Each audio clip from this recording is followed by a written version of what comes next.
Shloka number 13। इस श्लोका में बताया गया है स्थित प्रज्ञ के बारे में। स्वाधीन आत्मा वाला जन जिसकी और राग द्वेष से रहित अपने मन में की हुई इंद्रियों द्वारा विषयों को भोगता हुआ देखना, सुनना, खान पान आदि व्यवहार करता हुआ प्रसन्नता को प्राप्त होता है। मतलब जिसका मन कंट्रोल में है, सुख दुख में वो एक जैसा है, राग द्वेष से रहित है, ना ही उसको दुख और सुख दोनों में वो एक जैसा है। तो वो पर्सन कैसे होगा? वो अपना सारे मतलब खान पान, रहन सहन, मतलब सुनना, देखना, हर चीज, मतलब अपनी डेली एक्टिविटीज को करते हुए भी वो पर्सन प्रसन्नता को प्राप्त होगा। क्यों? क्योंकि उसका मन किसी एक जगह पे अटैच नहीं होगा। वो हर चीज को देखेगा, सुनेगा, और जैसे कि बोला जाता है बिना इच्छा के कोई कर्म को करना, उस तरीके से अपने कर्मों को, अपनी ड्यूटीज को करते हुए वो मन में हमेशा प्रसन्नता का भाव रहेगा। क्यों? क्योंकि वो किसी एक जगह पे अटैच नहीं है। अटैच नहीं है मतलब तो राग नहीं होगा, और फिर राग नहीं है तो दुख नहीं होगा। तो इस तरीके से वो स्थित प्रश्न के कैटेगरी में आएगा। इस तरह से आत्मा में संतुष्ट जन पक्षपात से, राग द्वेष से रहित, इंद्रियों द्वारा विषय में विचरण करता हुआ अपनी आत्मा से वो संतुष्ट है। इसकी वजह से उसकी जो इंद्रियां हैं वो सब जगह विचरण भी कर रही हैं, लेकिन किसी एक जगह पे उनमें आसक्ति नहीं आ रही किसी चीज को लेके। किसी भी चीज के लिए ऐसा नहीं कि इस चीज के बिना नहीं होगा, ऐसा नहीं है। हर चीज को वो एक डिटैच्ड भाव से, एक विरक्त भाव से उनको भोगते हुए और प्रसन्न भाव से रह पाएगा। सांसारिक कर्तव्य कर्म भी करते रहेगा और प्रसन्नता भी रहेगी। उसका अंतःकरण स्वच्छ बना रहता है, व्यवहार से उसमें विषाद की मैल का लेप नहीं लगता। और इसकी वजह से क्या उसका उनका अंतःकरण साफ सुथरा बना रहता है, क्योंकि उसमें ना ही किसी से अटैचमेंट है, ना ही किसी से घृणा है, ना किसी से गुस्सा है, ना एंगर है, ना कुछ कोई तरह का कोई मैल नहीं है उनके मन में। तो उनका अंतःकरण कैसे सब चीजों को, संसार की हर चीजों को भोगते हुए भी स्वच्छ बना रहेगा। ऐसे पर्सन जो कहलाते हैं, जिनके बारे में अभी बात चल रही है, स्थित प्रज्ञ। नेक्स्ट श्लोका में बताया गया ऐसे प्रसन्न भाव की प्राप्ति पर इसके राग द्वेष रहित स्वाधीन आत्मा इंद्रिय संयमी जन के सब दुखों का नाश हो जाता है। ऐसा जो होता है ना, जो सारे संसार के सुख भी भोग रहा है और किसी चीज से अटैच भी नहीं है, ना किसी से घृणा है, ना किसी से दुख है, ना किसी से कोई एक्सपेक्टेशन उसको है, ऐसा पर्सन कैसे होता है? वो हर चीज से रहित हो जाता है, राग द्वेष से रहित हो जाता है। उसकी आत्मा स्वाधीन होती है, कहीं पे मतलब अटैच नहीं है, अपने आप फ्री है। तो सब चीजों के साथ में, संसार के बीच में रहते हुए वो पूरी तरह से फ्री है। इंद्रियों पे क्योंकि उसका पूर्ण संयम है, उसकी वजह से क्या होता है? उसके पूरे तरह के दुखों का नष्ट हो जाता है, उसके दुख। प्रसन्नचित्त जन की बुद्धि तुरंत ही स्थिर हो जाती है, और जो प्रसन्नचित्त रहता है, जिसको कोई एक्सपेक्टेशन नहीं है, जिसको कोई दुख नहीं है, ऐसा व्यक्ति हमेशा जल्दी स्थिर हो जाती है बुद्धि। बुद्धि का स्थिर होना ही स्थित प्रश्न है। प्रज्ञा का स्थिर हो जाना, बुद्धि का स्थिर हो जाना। उसके लिए हर तरह की सिचुएशन में एक जैसा रहना से ये मतलब नहीं है कि दुखी होकर रहना। इस एक जैसा रह के भी प्रसन्न चित्त रहना, ये इंपॉर्टेंट है, ये लक्षण है। स्वाधीनता, राग द्वेष रहित, इंद्रिय संयमी और प्रसन्न चित्त होना स्थिर प्रज्ञ का प्रथम पंचम लक्षण है। अभी तक हमने 4 लक्षण पढ़े थे, अब ये पंचम लक्षण है। उसके बाद नेक्स्ट श्लोका में बताया गया है अयुक्त की कर्मयोग रहित असंयमी जन की बुद्धि स्थिर नहीं रहती। कैसा बताया गया? कर्मयोग रहित। कर्मयोगी कौन होता है? जो कि बिना किसी इच्छा के अपना कर्म करता है, ना कि ऐसा व्यक्ति जो कोई भी काम करे तो उसके बदले में फल की इच्छा रखे। कुछ भी काम किया हमने, किसी दूसरों के लिए थोड़ा सा हमने भला किया, उसके बदले में हम बताएंगे नहीं। हम तो ऐसा ही शो करते हैं कई बार कि हमको कोई एक्सपेक्टेशन नहीं है, बट कहीं ना कहीं एक बीज हमारे हृदय में होता है, हम कोई ना कोई एक्सपेक्टेशन हमेशा सामने वाले से रखते हैं। उनसे नहीं रखते तो ईश्वर से रखते हैं कि मैंने सबके लिए इतना किया, बट मेरे को इस चीज़ का क्रेडिट नहीं मिला, या मेरा जीवन व्यर्थ गया। मैं सबके लिए हूँ बट मेरे लिए कोई नहीं है। तो ये कहीं न कहीं कंप्लेन करना है, कहीं न कहीं ब्लेम करना है। तो ये कर्म इस तरह से इसको कर्मयोग नहीं बोला जाएगा, ये कर्मयोग से रहित के लक्षण है। तो ऐसा असंयमी जिसका संयम नहीं है अपनी बुद्धि पे, उसकी बुद्धि कभी स्थिर नहीं होती। मतलब हमको अगर स्थित प्रश्न बनना है तो सबसे पहले हमको कर्म योग की आदत डालनी होगी, कर्म योगा के लिए प्रैक्टिस करनी होगी कि हम कोई भी कर्म करें तो उसके बदले में किसी फ्रूट की इच्छा ना करें, कोई डिज़ायर्स हमारे मन में ना हो, बस हमको अपनी ड्यूटी समझ के करते चले जाना है। तथा अयुक्त मनुष्य की श्रेष्ठ भावना भी नहीं होती, बिना श्रेष्ठ भावनावान को शांति भी नहीं होती। इसका मतलब क्या होगा? जिसके मन में कुछ ना कुछ इच्छा रहेगी दूसरों से कर्म करते हुए, तो उसकी बुद्धि स्थिर भी नहीं होगी, उसकी भावना श्रेष्ठ नहीं होगी, और भावना श्रेष्ठ नहीं होगी तो मन में शांति नहीं मिलेगी। और फिर अशांत जन को सुख कहाँ से मिलेगा? सुख नहीं मिलेगा तो बुद्धि स्थिर नहीं होगी। इसके बाद नेक्स्ट श्लोक में बताया गया है, निश्चय करके विषयों में विचरती हुई इंद्रियों के साथ जो मन में रहता है, विचरता है, वह मन ही इस असंयमी बुद्धि को ऐसे हरण कर लेता है, खींच कर ले जाता है, जैसे वायु जल में नाव को खींच कर ले जाती है। हमारा जो बार-बार हम बात कर रहे हैं स्थित प्रश्न की, मतलब स्थिर बुद्धि की। बुद्धि स्थिर तो होना चाहती है और हम प्रैक्टिस भी बहुत करते हैं, पर हमारा जो चंचल मन है, वो इसको बिल्कुल स्थिर रहने ही नहीं देता। वो ऐसी मन में इच्छाएँ, लालसाएँ जगा देता है कि हमारी बुद्धि को उसके अकॉर्डिंग उसके पीछे-पीछे जाना पड़ता है। जैसे पानी में तेज बहाव हो और किनारे पे नाव लगी है, तो नाव उस पानी के बहाव के साथ बह जाती है। वैसा ही जब हमारे मन में इच्छाएँ आती हैं, तो धीरे-धीरे हमारी बुद्धि भी वैसे ही डिसीज़न लेने लगती है कि चलो ठीक है, इतना ना सही, इतना ही, मतलब सांसारिक बंधनों में जैसे हम बंधे हैं। हम जैसे जिस तरह के मटेरियलिस्टिक वर्ल्ड में हम रह रहे हैं, तो यहाँ पे जो जो भी चीज़ें हैं, वो कहीं न कहीं हमको आकर्षित करती हैं, कहीं न कहीं अपनी ओर खींचती हैं। क्यों? क्योंकि हमारा मन बहुत चंचल है, और मन हमारा एक बार मन में कुछ इच्छा आ गई, तो बुद्धि उसके पीछे-पीछे चलने ही लगती है, हमको पता है। तो हमारा मन ही सारी सारी चीज़ों की जड़ है, ऐसा बताया गया है, और वो हमारी बुद्धि को स्थिर रहने नहीं देता। इसकी वजह से बुद्धि नाव की तरह पानी में खींची चली जाती है। जैसे वायु वेग पानी में नाव को डावाडोल बना देते हैं और पथभ्रष्ट कर देते हैं। हमने देखा है कि स्थिर पानी हो, एकदम शांत पानी हो, तो उसमें नाव आराम से, हम एक किनारे से दूसरे किनारे पे आराम से जा सकते हैं। लेकिन अगर पानी में बहुत बहाव हो, पानी में बहुत वेव्स आ रहे हों बहुत ज़्यादा, तो हमारे लिए नाव चलाना उतना आसान होगा क्या?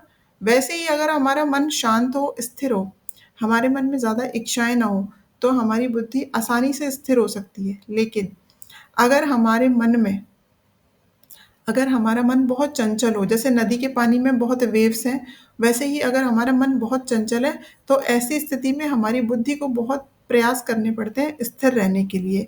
जैसे कि नाव चलाने वाले को बहुत प्रयास करने पड़ते हैं नाव को एक किनारे से दूसरे किनारे पे ले जाने के लिए, क्योंकि वो आसानी से पथभ्रष्ट करने का काम करता है। वो वेव्स जो आएगी तेज़, वो क्या करेगी, आप जा रहे हो सीधा स्ट्रेट जा रहे हो, वो वेव आएगी और पानी के साथ नाव को दूसरी डायरेक्शन में लेके जाएगी। फिर हमको एफर्ट्स लेने पड़ेंगे बिकॉज़ हमको सामने की तरफ जाना है। देखा है ना हमने, जब तेज़ पानी बहता है तो कितनी मुश्किल से नाव आगे बढ़ती है।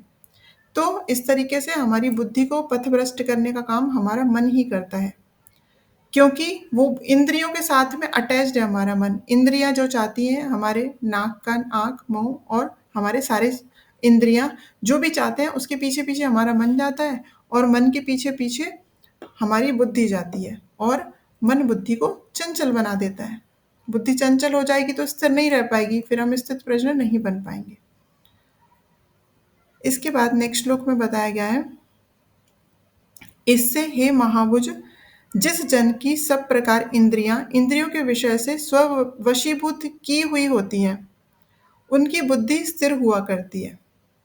मन बुद्धि सहित सर्व प्रकार इंद्रिय संयम स्थिर प्रश्न का लक्षण है। जिसकी सारी इंद्रियों पे पूरी तरह से कंट्रोल आ जाता है, जिनका विषयों में उतना आसक्ति नहीं रहती। देखिए, विषय भोग तो संसार में रहेंगे तो विषय भोग तो एक ऑटोमेटिक प्रोसेस है कि हम इस संसार में रहना, तो कहीं न कहीं हम भोग तो रहे ही हैं संसार को। लेकिन एक लिमिट्स अपने लिमिट्स में रहते हुए, अपनी लिमिटेशंस को क्रॉस ना करते हुए, अपने धर्म का पालन करते हुए अगर हम भोगों को भोगते भी हैं, तो वो गलत नहीं है। जैसे कि पहले के श्लोक में बताया गया था कि बुद्धि, हमारी इंद्रियाँ अगर कंट्रोल में है और हम उनके सही आचरण करते हुए संसार को भोगते भी हैं, तो हमारा मन प्रसन्नचित्त रहता है और हम इस संसार से अटैच नहीं होते और हम धीरे-धीरे स्थितप्रज्ञ बनने के लिए एक जो बोलते हैं ना क्वालिटी हम में आ जाती है। हमारी बुद्धि चंचल नहीं बन पाती। तो इंद्रियों पे सबसे ज़्यादा ज़रूरी बताया गया है कंट्रोल। जितना हर बात अपनी इंद्रियों की, अपने मन की नहीं माननी है। उन पे कंट्रोल करना है। उनका इंद्रियों का अ, हमको इंद्रियों के हिसाब से नहीं चलना है। अब हमारी इंद्रियाँ हमारे हिसाब से चलनी चाहिए।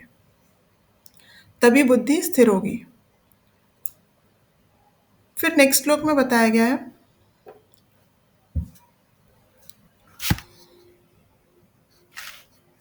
अज्ञानग्रस्त सब प्राणियों की जो अबोध अवस्था है, मतलब जितने भी अज्ञानी हैं जो इस चीज़ को नहीं समझ पाते कि कैसे अपनी इंद्रियों को संयम करना, कैसे अपनी बुद्धि को स्थिर करना, उनकी जो अज्ञानग्रस्त है वो सब, उनकी वो अबोध अवस्था बोला गया है। अबोध मतलब बच्चा होता है ना, अबोध जिसको कोई ज्ञान नहीं होता। ऐसे ही जिसको जो अज्ञानी है, जो इन चीज़ों को नहीं समझता, उसको भी अबोध बोला गया है। अबोध अवस्था में सब प्राणी सोए पड़े रहते हैं क्योंकि उनको नॉलेज नहीं है इस चीज़ का। सत्य सत्य विवेक से आत्मज्ञान से वो शून्य है। उनको आत्मज्ञान नहीं है। आत्मज्ञान नहीं है मतलब अपना सेल्फ करेक्ट नॉलेज उनको नहीं है कि हमारे जीवन का क्या गोल है, ये नहीं पता। बस जिए जा रहे हैं, सुखों को भोग रहे हैं और इसी को जीवन समझ रहे हैं, सुख भोगने को। तो उनको बोला गया है आत्मज्ञान से शून्य व्यक्ति। और सत्कर्म से रहित, कोई भी सत्कर्म वो नहीं करते। उनके संयमी स्थिरमति मनुष्य, उसमें संयमी स्थिरमति मनुष्य जागता है। जो उनको सोया हुआ बताया गया है, जिनको आत्मज्ञान नहीं है, जिनकी बुद्धि स्थिर नहीं है, उनको सोया हुआ बताया गया है। और जो संयमी और स्थिरमति वाले हैं, स्थिरमति मतलब बुद्धि जिनकी स्थिर हो चुकी है, जो दुख सुख में एक जैसे हैं, वो जाग रहे हैं। जिस अवस्था में राग द्वेष वैर विरोध कलह कपट में केवल भोगोपभोग उद्देश्य में सब प्राणी जागते हैं, इसी को विनोदेश्य समझते हैं। तत्वदर्शी मनुष्य की स्थिर प्रज्ञ संयमी की वह रात है, वह दुर्भावों और दुष्कर्मों में रत नहीं होता। मतलब जो सिंपल सा ऐसे बताया गया है कि जो व्यक्ति जिसको आत्मज्ञान नहीं है, जिसका अपने बुद्धि पे संयम नहीं है, जिसका अपनी इंद्रियों पे संयम नहीं है, वो सोया है। और जो जस्ट इसके अपोजिट है वो जाग रहा है।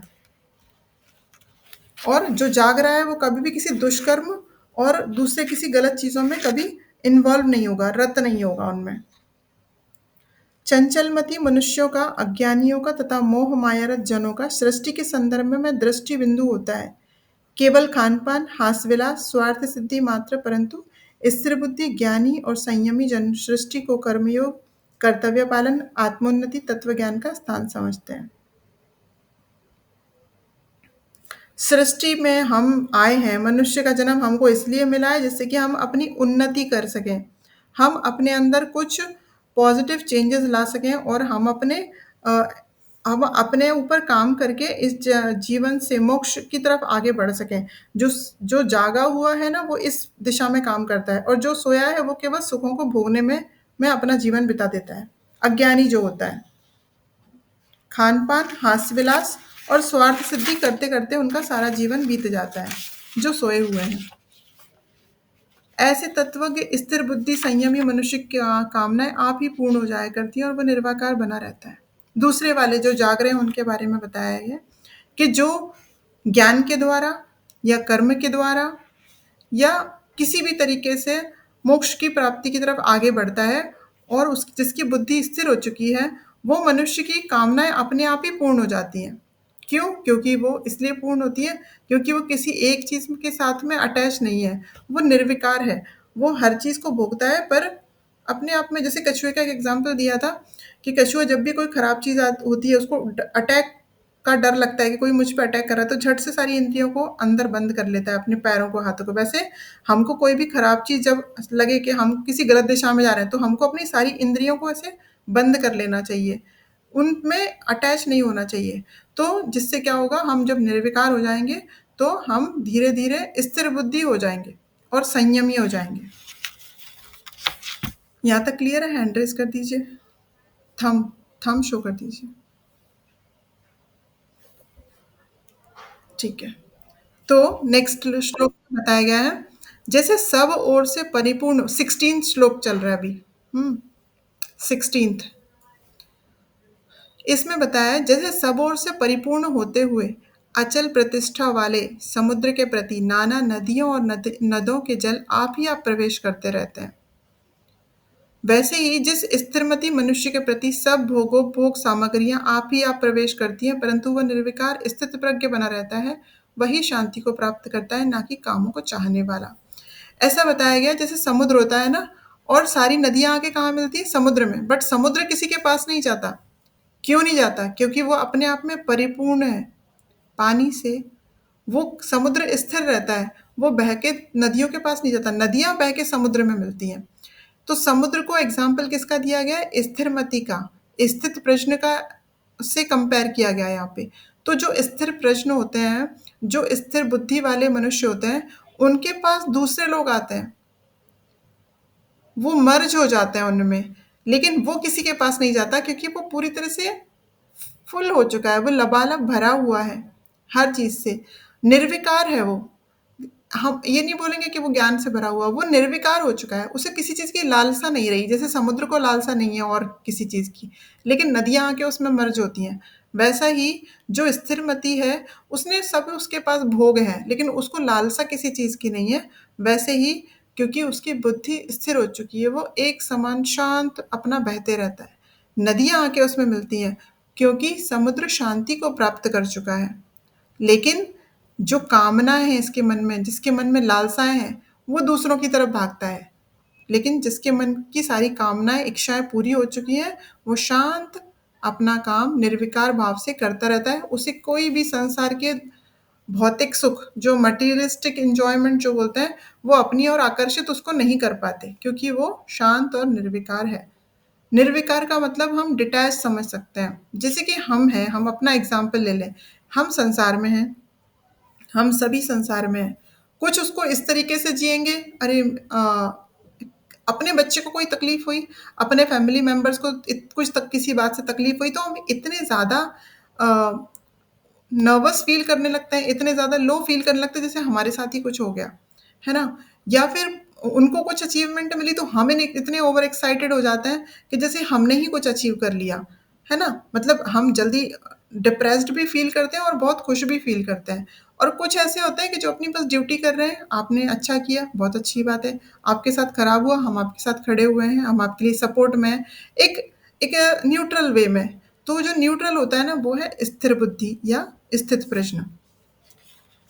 तो उसको बताया गया, समुद्र की संज्ञा दी गई है इस वाले श्लोका में। नेक्स्ट, नेक्स्ट मतलब 20th जो श्लोक है,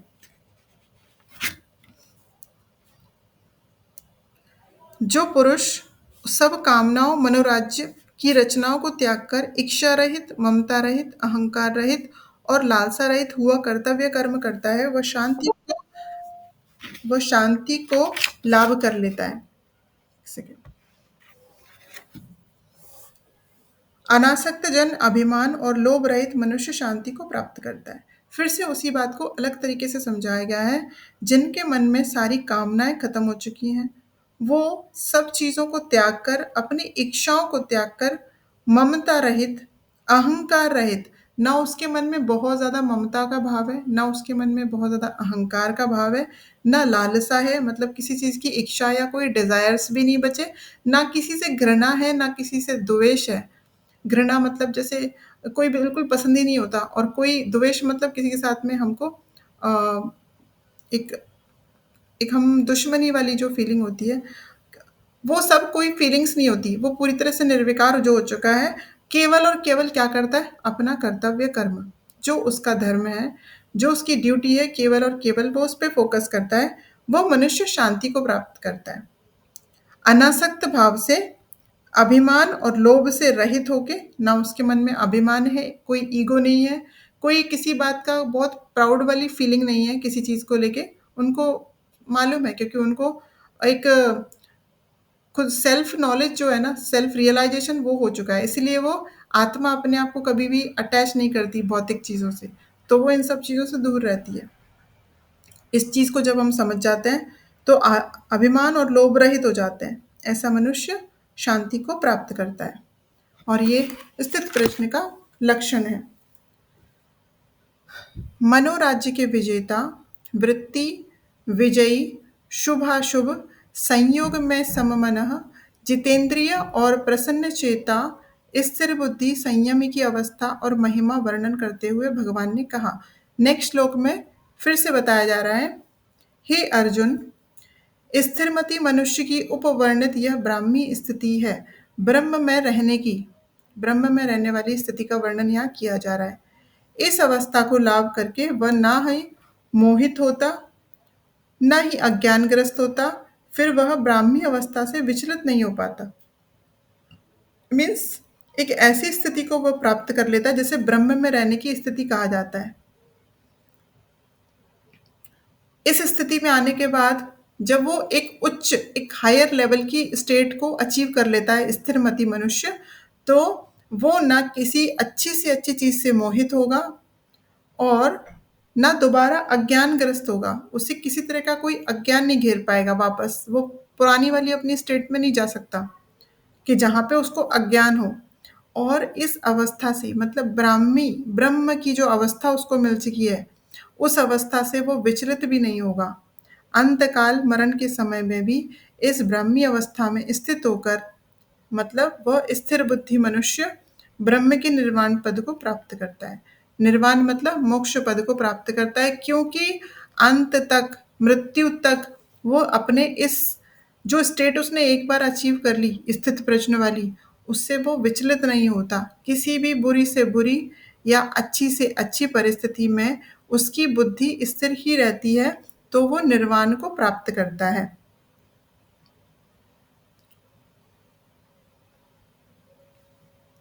यदि अंत समय भी स्थिर बुद्धि की अवस्था प्राप्त हो जाए तो उस जन का परम कल्याण हो जाता है। ऐसा बताया गया है कि ऐसा जरूरी नहीं है कि हर कोई एक सर्टेन एज में इस चीज को समझ जाए। हो सकता है कि कोई एक ओल्ड एज में या अपनी मृत्यु के थोड़ा पहले इस चीज को समझे कि स्थिर बुद्धि होने के क्या लाभ हैं या मुझे निर्वाण प्राप्त होगा। तो अगर वो थोड़ा पहले मृत्यु के समय भी इस बात को समझे और मृत्यु के समय उनके मन में कोई डिजायर्स ना हो, उनके मन में किसी को लेके कोई घृणा या द्वेष ना हो, उनके मन में कोई लालसा ना रह जाए। अगर मृत्यु के वक्त भी इस स्टेट को अचीव कर लिया तो क्या होता है, उनको परम पद प्राप्त हो जाता है और उनका परम कल्याण हो जाता है और उनको मोक्ष की प्राप्ति होती है स्थित बुद्धि मनुष्य को। इसमें एक जस्ट मिनट, तो ये सारी बातें श्री कृष्ण ने के अर्जुन को बताई। When arjuna was distressed and in sorrow and his mind was not stable, because उनका माइंड उस वक्त स्टेबल नहीं था, तो ये चीज़ें उनको बतानी थी कि आप इस तरीके से आपको परेशान नहीं होना है, आपको अपनी बुद्धि को स्थिर रख के कोई भी डिसीजन लेना है। इस तरह की चीज़ श्री कृष्ण द्वारा अर्जुन को बताई गई। तो यहाँ पे हमने समरी अगर इसकी पढ़ते हैं कि स्थित प्रश्न क्या था और उसके कैरेक्टरिस्टिक्स क्या थे, तो एक समरी हम पढ़ते हैं। जस्ट समरी को समझ लेते हैं। In the words of Krishna, स्थित प्रश्न is a person one whose mind remains undisturbed, कितने भी दुख में जिसका माइंड अनडिस्टर्ब्ड रहे। Who does not crave for happiness और प्लेजर, जिसको खुशी के लिए या कोई ऐसे डिजायर्स के लिए क्रेविंग ना फील हो। एक होती है ना क्रेविंग, बहुत सी अच्छी चीज़ों की क्रेविंग होती है, हमको ये चाहिए, हमको वो चाहिए, वैसी कोई क्रेविंग ना फील हो। And who is free for attachment, fear, anger, is called a says, a man of steady wisdom, जिसकी बुद्धि स्थिर हो चुकी है। तो इनके जो कैरेक्टरिस्टिक्स अब तक हमने पढ़े, हमने क्या किया, श्लोक एक एक श्लोक के थ्रू पढ़ा। अब एक साथ उनको एक रिवाइज कर लेते हैं। जस्ट लाइक उन श्लोकों में क्या क्या मेन पॉइंट्स थे, वो था कंट्रोल ओवर सेंसेस, अपने इंद्रियों पे संयम लाना एक स्थित प्रश्न का पहला लक्षण है। He withdraws from all material objects of pleasure. It is not just about forcefully refraining ourselves from desire. जैसे कि बताया गया है, उनका अपने सेंसेस पे पूरी तरह से कंट्रोल आ जाता है। सेंसेस पे कंट्रोल आने का अर्थ ये नहीं है कि हमने अपनी इच्छाओं को मारना सीखना पड़ेगा स्थित प्रश्न बनने के लिए, कि कोई इच्छा हुई तो हमको सोचना है कि नहीं नहीं हमको ये इच्छा करनी नहीं है, बिकॉज हमको तो स्थिर बुद्धि बनना है। ऐसी प्रैक्टिस करना है, ऐसा अपने माइंड को और अपने मन को ऐसा ट्रेनिंग देना है कि धीरे धीरे इच्छाएं हो ही ना, सप्रेस ना करना पड़े, वो इच्छाएं हो ही नहीं, तब वो कहलाएगा पहला लक्षण, मतलब control over the senses. And the second one, जैसे टॉर्टोइस का एग्जाम्पल हमने दिया, टॉर्टोइस किस तरीके से करता है वैसा, किसी भी डेंजर में वो क्या करता है, अपने लिम्स को अपने शेल के अंदर ले लेता है। दूसरा, स्टेडी इंटेलिजेंस, उनकी बुद्धि जो हो वो पूरी तरह से स्थिर हो। The senses are so strong and they can forcibly carry away the mind of even a vigilant person of sound judgment and self control. किसी तरफ भी हमारा मन जाए, हमारे बुद्धि इतनी स्थिर हो कि मन कहीं भी भागता रहे। जैसे कि हमको पता है सबसे चीज़ों का जड़ कौन है, हमारा मन। हमारा मन इतना चंचल होता है कि वो इधर उधर उधर भटकते रहता है, और जब मन चंचल होगा तो बुद्धि अपने आप उसके पीछे जाएगी। तो हमारी बुद्धि को इतना स्थिर कर लेना है कि मन भी उसके कंट्रोल में आ जाए। तो स्थिर बुद्धि। दूसरा, एक इस तरीके का हमारा माइंड, इस तरह की हमारी बुद्धि बन जाए जैसे कि एक लैंप होता है, उसकी फ्लेम एकदम कांस्टेंट होती है, बिल्कुल भी स्विंग नहीं होती, फ्लिकर ही नहीं होता, वो इधर उधर भागने वाली जो लौ होती है ना, इधर उधर भागती है, उस तरह की लौ नहीं, एकदम कांस्टेंट। वैसा हमारा मन, वैसी हमारी बुद्धि। स्टेडी इंटेलेक्ट से क्या होता है, जब हमारी बुद्धि स्थिर हो जाती है, steady intellect will give stability to the mind. जब हमारी बुद्धि स्थिर होगी तो धीरे धीरे हमारा माइंड स्थिर होगा, और माइंड धीरे धीरे हमारे मन को स्थिर, उसको चंचलता से रहित कर देगा। उसके बाद तीसरा जो हमने पढ़ा कैरेक्टरिस्टिक इतने सारे श्लोकाज में, वो था नॉन अटैचमेंट।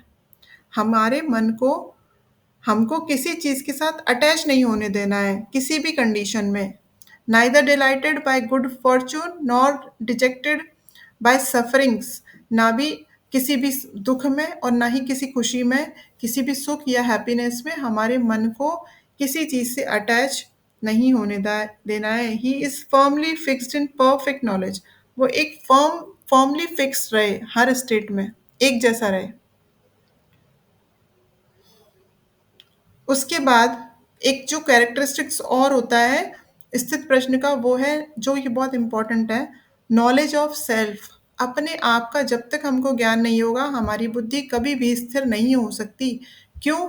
जब तक आत्मा अपने आप को शरीर समझते रहेगी, तो आत्मा शरीर के कहने पे चलती रहेगी। शरीर को जो जो चीज़ें चाहिए, शरीर को सारा चाहिए भौतिक मटेरियलिस्टिक चीज़ें, और आत्मा को इन चीज़ों से कोई लेना देना नहीं होता। लेकिन आत्मा जब तक अपने आप को शरीर के का एक पार्ट समझती रहती है, तब तक आत्मा दुख भोगती रहती है, और दुख भोगने वाली आत्मा कभी भी स्टेडी, कभी भी स्थिर नहीं हो सकती। इसके लिए खुद का सेल्फ नॉलेज बहुत ज़रूरी है। ही understand that the true knowledge is the knowledge of the self. अपने आप का सच्चा ज्ञान होना कि हमारा शरीर और हमारी आत्मा तो डिफरेंट चीज़ें हैं, ये एक, यही ट्रू नॉलेज है, ये जानना बहुत ज़रूरी है स्थित प्रश्न बनने के लिए।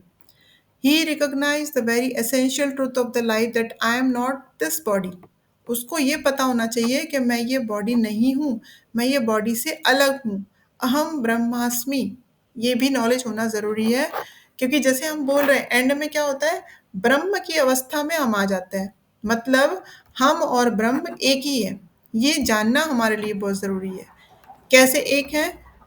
इतनी सारी जो आप चीज़ें करेंगे, control over the senses, steady intelligence, non attachment और नॉलेज ऑफ द सेल्फ, ये सब करने के बाद क्या होगा, आत्मा इतनी प्योर हो जाएगी, इतना आप प्योर हो जाएंगे, आपका अंतःकरण इतना साफ सुथरा हो जाएगा कि धीरे धीरे हम ब्रह्म का अंश अपने आप को समझने लग जाएंगे, और अहम ब्रह्मास्मि वाला जो एक फीलिंग है वो हमको पता चलेगा। आई एम द आत्मन, मैं आत्मा हूँ, मैं बॉडी नहीं हूँ। एंड दैट आत्मा can neither be destroyed nor be modified. इस आत्मा को ना ही मॉडिफाई किया जा सकता है, ना ही कंप्लीटली इसको डिस्ट्रॉय किया जाता है। ये सिर्फ़ सिर्फ़ क्या करती है बॉडी को चेंज करती है। लेकिन जिन्होंने इस चीज़ को समझ लिया उनको तो कंप्लीटली मोक्ष प्राप्त हो जाता है और उनको बार-बार इस संसार में आने की ज़रूरत ही नहीं पड़ती और जो कि कहलाते हैं स्थितप्रज्ञ, मोक्ष को जो प्राप्त करते हैं।